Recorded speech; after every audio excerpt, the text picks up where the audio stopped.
그렇구나. 아유, 아유, 이게 원인이었어.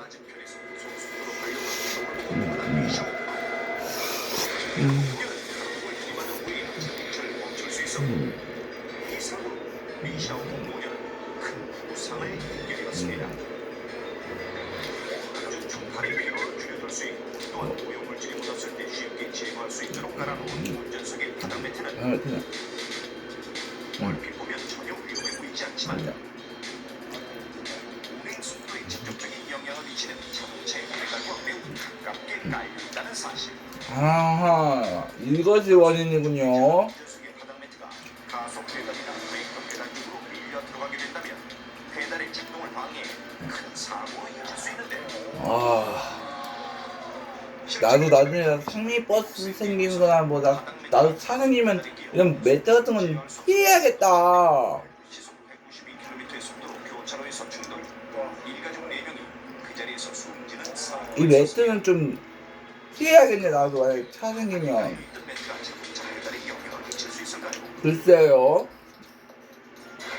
운전 중에는 발의 앞부분으로 페달을 받게 되고 이때 매트와 발이 직접 닿게 되는 밟기 금지 부분에 자연스럽게 무게가 실리게 되는 이게 원인이에요? 매트가 고정돼 있지 않을 경우 페달을 밟았다. 그러니까 매트를 까서 난 충분히 고정 좀 시켜달라고 얘기를 해야겠네. 만약 이때 매트가 브레이크나 가속 페달 안쪽에 끼어 페달의 작동을 방해하게 된다면 자칫 큰 사고로 이어질 수 있는 것. 그러니까 매트 까는 걸 자제하는가? 아니면 꼼꼼하게 이렇게 깔아달라고 해서 착 밑에 시켜달라든가. 이렇게 해야 나는 무사고 기록이겠지. 차량의 동행이 잦은 만남의 광장에 나가 운전자들을 만나봤습니다. 제작진이 직접 확인해본 결과 우리 나래 선생님 말씀대로 이 매트가 얼마나 위험한지를 알게 됐네. 그러니까 나 상민이 차에서는 운전 속도에는 이 매트를 까는 걸 자제하고 조수석들이나 저 뒷좌석 거긴 괜찮겠네. 그러니까 운전석만 피하면 되겠어. 같지 않지만 직접 한번 손으로 밀어보니 예전이 쉽게 움직였습니다. 와, 운전자들은 왜 매트를 작동시키지 않는다니까요? 글쎄요. 그냥 사용할 수밖에 없죠. 이건 정매트가 아니기 때문에 아이고, 그렇다면 운전자들은 고정시키지 않으면 그가 위험할 수 있다는 생각. 전혀 몰랐나 보네. 그건 별로 생각해 본 적 없어요. 그럴 수는 있다고 생각은 드는데 그렇게 뭐 심하게 그건 아니에요. 일단 생활하고 이거 큰 착각을 하고 계셨네. 매트가 위험할 수 있다는 생각을 하지 않고 있었는데 저희도 몰랐는데. 운전석의 바닥 매트로 인한 사고는 매트를 고정시키지 않거나 넓고 오래되어 구겨지는 자, 우리 오랫동안 김필수 교수님 말씀을 끝까지 들어보자. 운전자의 부주의나 관리 소홀도 원인이 될 수가 있습니다. 그렇겠죠. 운전석의 바닥 매트가 밀려 발생할 수 있는 자동차 사고를 예방하기 위해선 어떤 대책이 필요할까요? 첫 번째, 페달이 영향을 줄 수 있는 운전석의 바닥 매트는 반드시 고정시켜야 합니다. 또한 차량 모델과 연식에 맞게 디자인된 매트를 사용해야 합니다. 그렇지. 오래된 자동차는 매트를 고정할 수 있는 부위 자체가 없을 수도 있는데 이럴 때는 시중에서 쉽게 구할 수 있는 고정고리를 장착하는 것도 한 방법. 또한 될 수 있으면 바닥에 미끄럼 방지를 있는 매트를 사용하는 것이 좋고 운전자는 운전에 앞서 매트가 걸리지 않게 잘 고정되어 있는지 확인하는 습관이 필요합니다. 그리고 매트가 오래되면 쉽게 구겨지거나 밀릴 수 있기 때문에 적어도 한 번씩은 교체가 필요하다는 거. 것이 좋으며 매트를 이쪽으로 깔게 되면 매트가 밀려 자동차의 페달을 덮을 위험이 있고 절대 이렇듯 운전석에 매트가 밀려 들어가 페달이 작동하지 않을 때뿐만 아니라 운전 중 속도를 줄일 수 없는 위기의 순간 절대 해서는 안 되는 행동이 있습니다. 그것은 바로 길 굴리거나 빼내는 행동으로 차가 달리는 중에 급작스럽게 시동을 끄게 되면 자동차 운행의 핵심인 엔진 자체가 멈추게 됩니다. 때문에 그러다가 줄이는 것은 아, 이것도 사고의 원인이군요. 따라서 이럴 땐 먼저 기어를 저단으로 변속하고 사이드 브레이크를 당겨 속도를 최대한 늦추는 것이 사고의 비밀을 줄일 수 있는 최후의 방법입니다. 부정시키지 않은 운전석 매트 당신을 죽음으로 가속시킬 수 있습니다.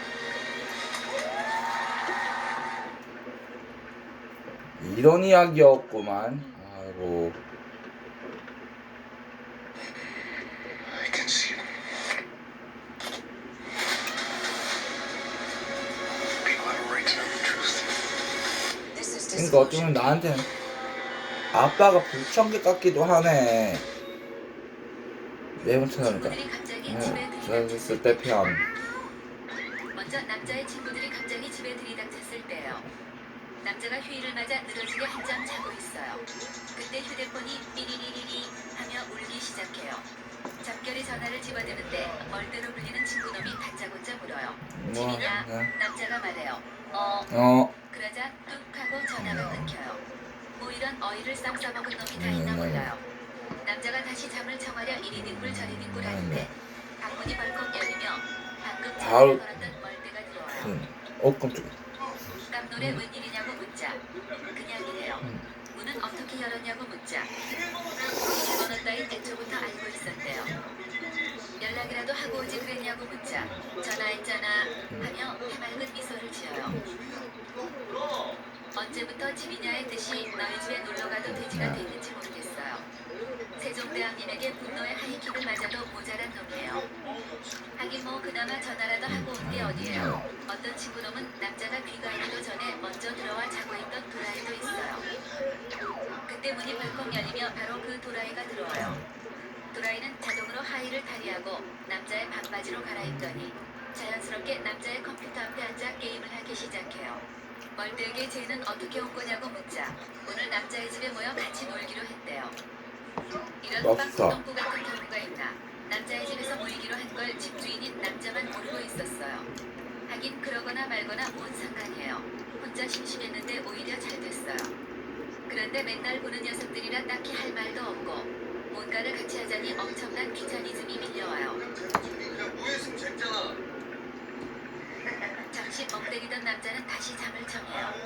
멀대는 방구석에 벌렁 누워 만화책을 읽고 도라이는 게임 속 전쟁터에서 총싸움을 하느라 정신이 없어요. 이렇게 다 따로 놀 거면서 왜 모인 건지 알 수가 없어요. 잠시 후 남자가 잠에서 깨어났는데 친구들이 보이지 않아요. 남자가 친구들을 찾아 거실로 나오는데 헐. 친구놈들이 주방에 떡하니 앉아 밥을 먹고 있어요.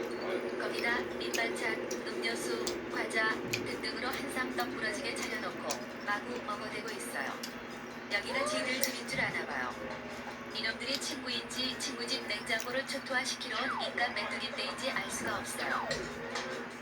거기다 밑반찬이 부실하네, 짜네, 싱겁네 하며 반찬 투정까지 했대요. 냉장고를 통째로 들어먹은 친구놈들이 식사를 마치고 사뿐히 일어나요.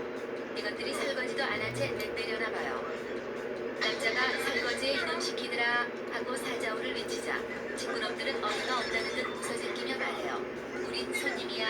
손님 왕이 이래서 손님 왕이라는 말이 있구나. 까지만 해도 집주인보다 더 집주인 행세를 하더니 설거지 하라니까 손님 행세를 시작해요. 남자는 정수리까지 열이 팍팍 오르지만 꼭 참기로 해요.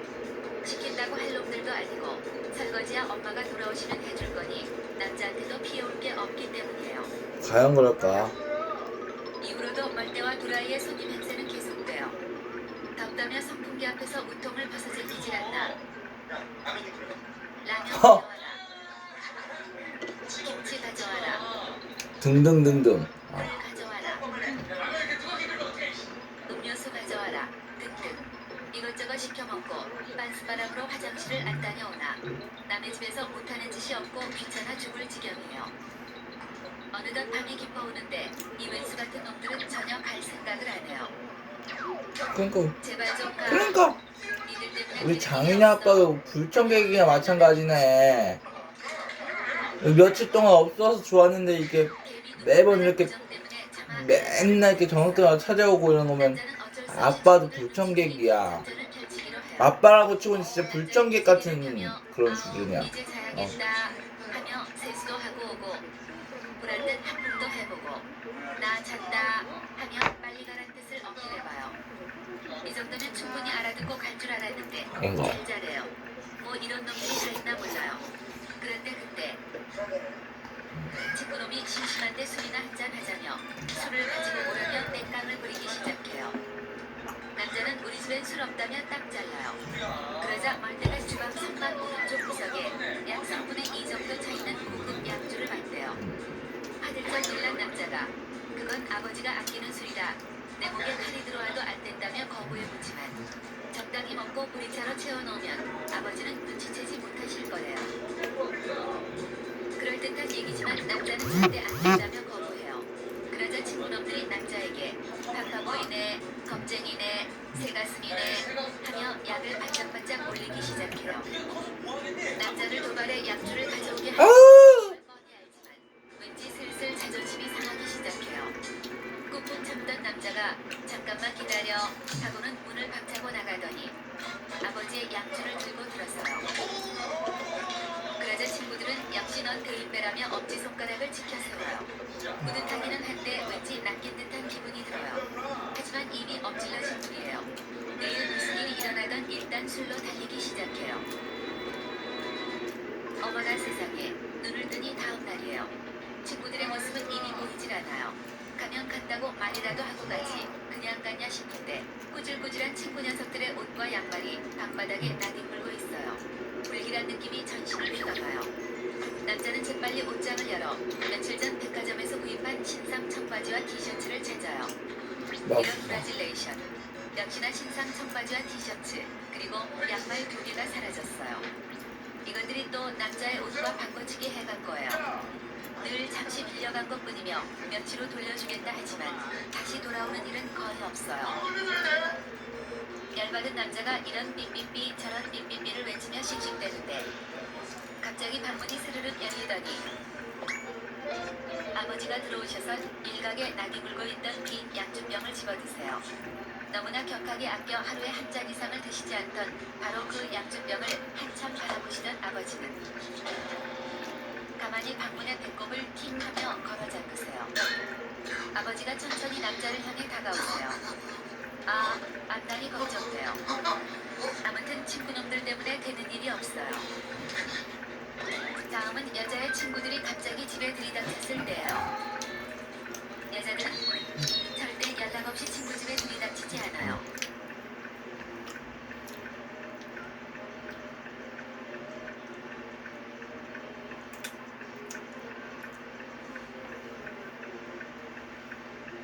아니 이현재 씨 오후에 오셔야 되는 거. 응. 이현재 씨가 싫어할 수도 있는데 아까 어떻게 알았어? 저는 그래요. 근데 성민이랑 응. 그냥 작년에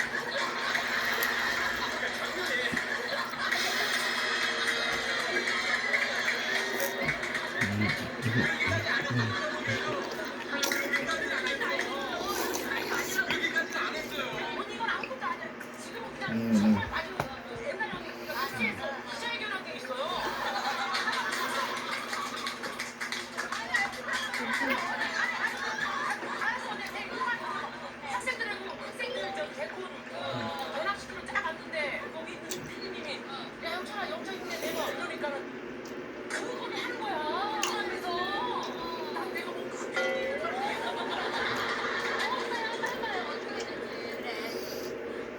제가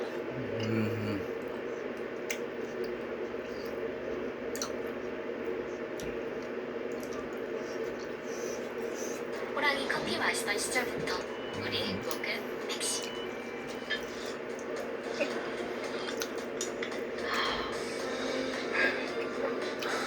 한국인의 소울커피 맥심 모카골드. 다이어트 편. 먼저 남자의 다이어트 방법이에요. 통닭에 맥주를 마시며 소파에 뒤집어진 채 TV 시청을 5시간 연속으로 하던 남자가 입이 째져라 한숨을 해요. 맥주도 떨어지고 통닭은 형체를 알아볼 수 없을 정도로 해체되어 있어요. 이제 꿈나라로 떠날 시간이에요. 잠자리에 들기 전 양말을 벗으려는데 팔이 짧아진 건지 다리가 길어진 건지 요즘 따라 양말 벗는 게 유난히 힘들어요. 남자를 한심하게 지켜보던 말라깽이 여동생이 편을 차며 막말을 내뱉어요. 쯧쯧쯧 뱃살 때문에 양말도 못 벗냐, 스모 선수로 나갈라 그러냐, 그러니 여자친구가 안 생기지, 그러다 장가도 못 간다 등등 무시무시한 폭언을 퍼부어요. 남자는 자신은 배가 나온 게 아니라 가슴이 움푹 들어간 것뿐이며 일반적인 남자의 평균 몸무게라며 받아쳐요. 여동생이 썩소를 짓더니 체중계를 들고 와 올라가 보래요. 남자가 자신있게 체중계에 올라서요. 이런 프라이드 치킨 83kg이에요. 173에 83kg. 아주 적당하고 균형 잡힌 친구가 되어 있긴 뭐가 되어 있어요. 한눈에 봐도 이건 비만 중에서도 초울트라 고도 비만이에요. 어쩐지 요즘 따라 무릎도 아프고 100m만 걸어도 숨이 가빠 쉬어가지 않으면 안 됐어요. 거기다 지방간이 심각하며 혈압도 정상 수치를 벗어나 있다는 건강검진 결과까지 떠올라요. 건강의 적신호가 켜지고 있다는 위기감이 든 남자는 생존을 위한 다이어트를 결심해요. 남자가 다이어트를 선포하자 여동생이 남자의 표준 체중을 알려주겠다고 나서요. 자기 키에서 100을 뺀 후 0.9를 곱해 나오는 게 표준 체중이라며 계산해 나가기 시작해요. 이런 쌍. 마이 가브리살 65kg이 표준 체중이래요. 현재 몸무게가 83kg이니 가뿐하게 18kg만 빼면 되는 거예요. 남자는 자신은 중력이 이거 강한 진짜. 사람이니 넉넉 잡고 한 달이면 18kg 정도는 간단히 뺄 수 있다 큰 소리를 쳐요. 동생이 피식 웃으며 다이어트 실패에 10만원 건대요.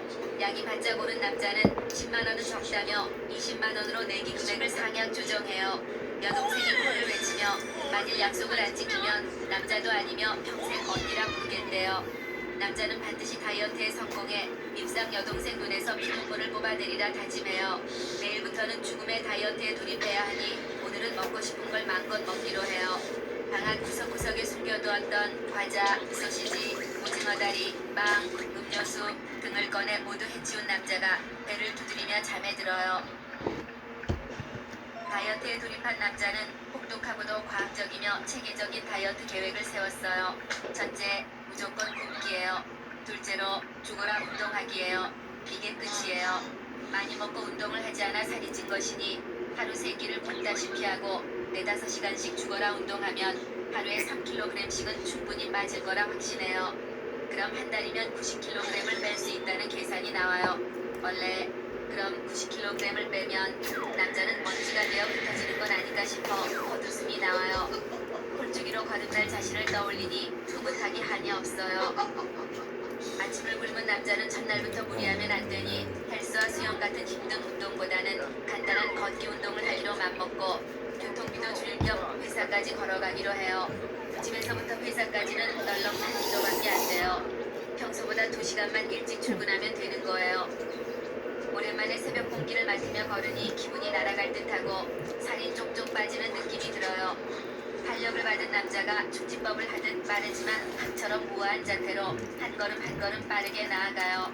의욕이 넘치다 못해 훅 빠져버린 남자는 퇴근할 때는 걸어오다 집 근처에 있는 산 정상도 찍고 와야겠다 다짐해요.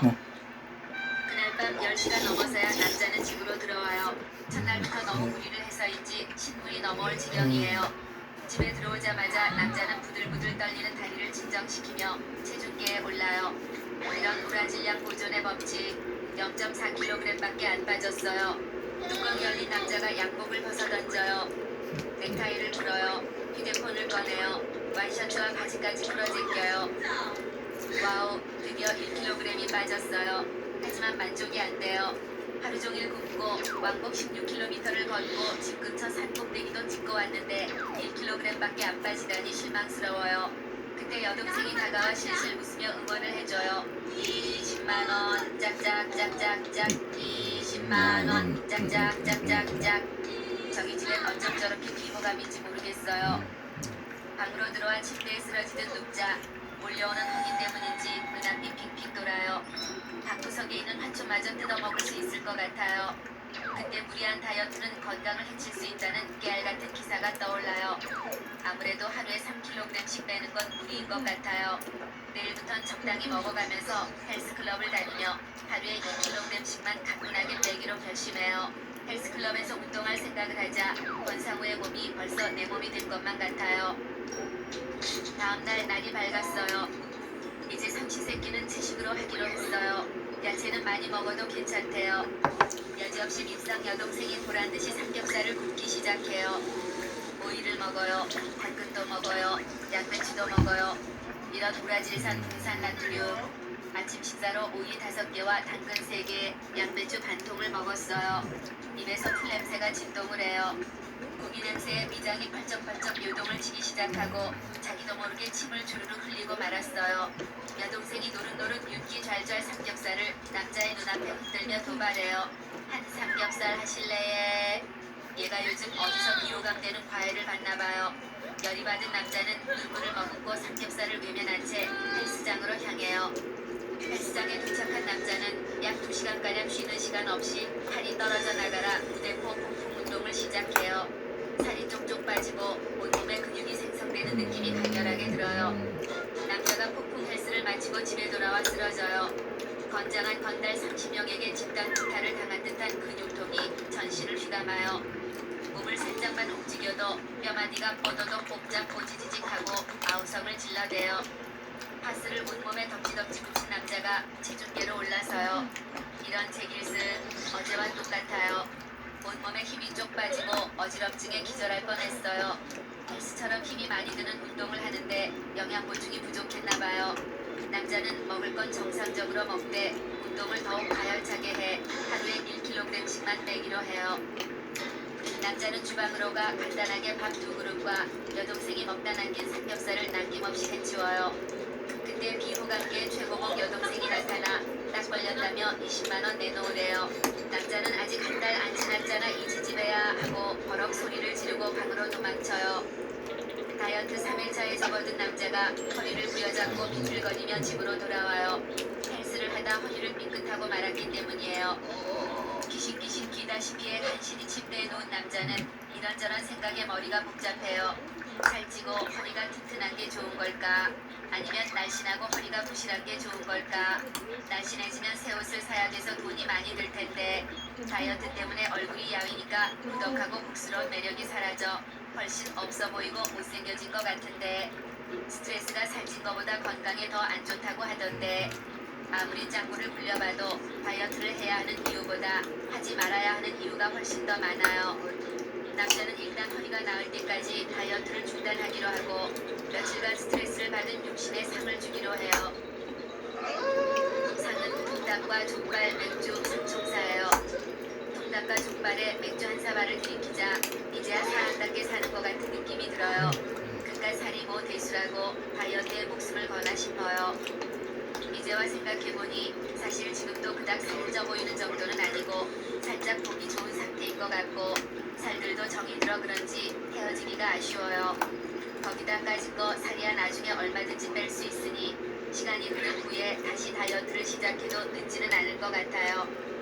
이렇게 생각하니 마음도 편해지고 정신 건강에도 이로운 것 같아요. 그때 방문이 열리며 여동생이 달려들어와 승리의 미소를 짓더니 손바닥을 내밀며 20만원을 내놓으래요. 남자는 멋쩍은 듯 하하하 웃고는 오늘은 돈이 없으니 내일 찾아주겠다고 타일러 내쫓아요. 어차피 내일은 모레 준다고 하고 모레는 그렇게 해주겠다며 질질 끌면 그만이니까요. 모처럼 마음껏 먹었더니 배도 부르고 등도 따시고 알딸딸한 게 행복해 당장 죽어도 여한이 없어요. 역시 겉으로만 건강한 몸보단 마음이 건강한 게 훨씬 중요한 것 같아요.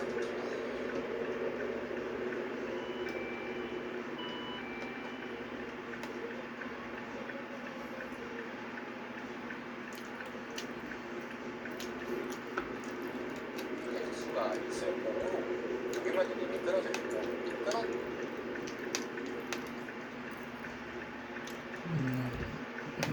And my lovely wife Laura? No? Well, unfortunately, she's in Alabama. This can. And over there, we have the Vice City Mamba star Titan, DJ. Always the charmer. I'm like, damn, and then I put him in a wheelchair. That is good. Well, now I'm looking at some prime. And that poolside amphibian is Jez Torres, lead singer with Love Fix. Can I tell you, do you know how they play ping pong inside? Like it's it does And the chatty trio, that sleeping sweat gland is Papa's right-hand kid, Gonzales. And the other two are Pastor Richards and pseudo-intellectual film director Steve Scott. When the giant shark comes in and just bites their dicks off. You never saw anything like that. Colonel, your party's a bit of a triumph. I can only apologize. Oh, there's none of you. How do we fight him? Our business is very... I can see him. People have a right to know the truth. This is disclosure day.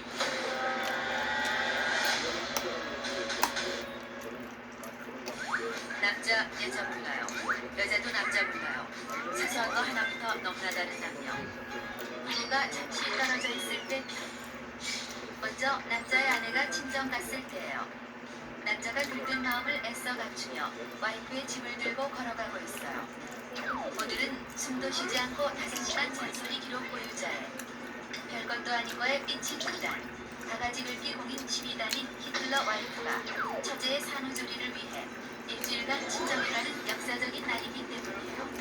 남자는 좋아서 만사라도 보고 싶은 심정이지만 헤어지기 싫어 죽겠다는 표정으로 빨리 와라, 벌써부터 보고 싶다, 안 가면 안 되냐는 마음에도 없는 뻥을 지속적으로 날려대요.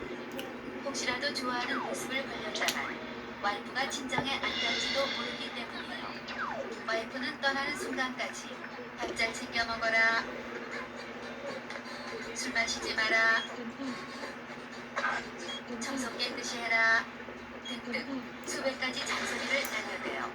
그런데 하나도 지겹지가 않아요. 해방이 눈앞이니까요. 드디어 와이프가 택시를 타고 떠났어요. 결혼 후 처음으로 맞는 자유예요. 마치 빼앗긴 나라를 되찾은 듯한 기분이에요. 왠지 와이프가 없는 일주일간 뭔가 스페셜한 일이 생길 것만 같은 막연한 기대감과 그동안 와이프의 억압 때문에 하지 못했던 1236가지 일들을 몽땅 해보고 말겠다는 의지에 불타올라요. 와이프가 친정으로 간 첫날 밤이 되었어요. 남자는 친구들과 술판을 벌이고 있어요. 오늘은 그동안 가장 해보고 싶었던 와이프 눈치 안 보고 밤새 술 마시기에 도전하는 날이기 때문이에요. 와이프 눈치 안 보고 술을 마시니 술이 완전 꿀맛이에요. 그때 친구들이 왜 이렇게 기분이 좋냐고 물어요. 남자는 입을 귀에 걸고 폼을 잡으며 외쳐요. 와이프 친정 갔다. 그러자 친구들의 입에서 부러움의 감탄사가 터져나오는 동시에 왜 이런 행운은 남자에게만 생기느냐, 도대체 자기 와이프는 왜 친정에 안 가는 거냐며 울분을 토해요. 남자는 오늘은 밤새 한번 달려보자며 엉덩이를 들썩여요. 그때 남자의 전화가 불길하게 울어대기 시작해요. 와이프의 감시 전화가 분명해요. 드디어 올 것이 왔다고 생각한 남자는 와이프의 원격 감시 해제하기 작전에 착수해요. 너 지금 쓸렸지? 앉아서 CD를 보고 목소리의 떨림만으로도 남자의 속내를 정확히 집어내는 절대 내공 와이프의 감시를 뚫어내야만 안전한 밤샘 술판이 보장될 것이기 때문이에요. 남자는 잽싸게 TV 근처로 달려가 가게 주인에게 TV 볼륨을 키워달라고 부탁해요. 그 후 남자는 통화 버튼을 누르고 자연스러운 목소리로 회사 회식 끝나고 집에 와서 TV 보는 중이다. 술이 많이 취해 이제 잘라고 하던 중이었다. 하고 꺾어요. 여기서 한 가지 의문이 생기실 것이에요. 다른 핑계도 많은데 왜 술을 마셨다고 뻥을 까느냐 하실 텐데 몸이 안 좋아서 일찍 잘 거다 같은 핑계는 하수 중에 하수나 써먹는 핑계예요. 몸이 안 좋아서 일찍 잔다고 하는 것은 자칫 남편의 상태를 걱정한 와이프가 뜻을 바꾸할 수도 있을 뿐더러 확인 전화가 수시로 걸려올 수 있는 대단히 위험한 핑계예요.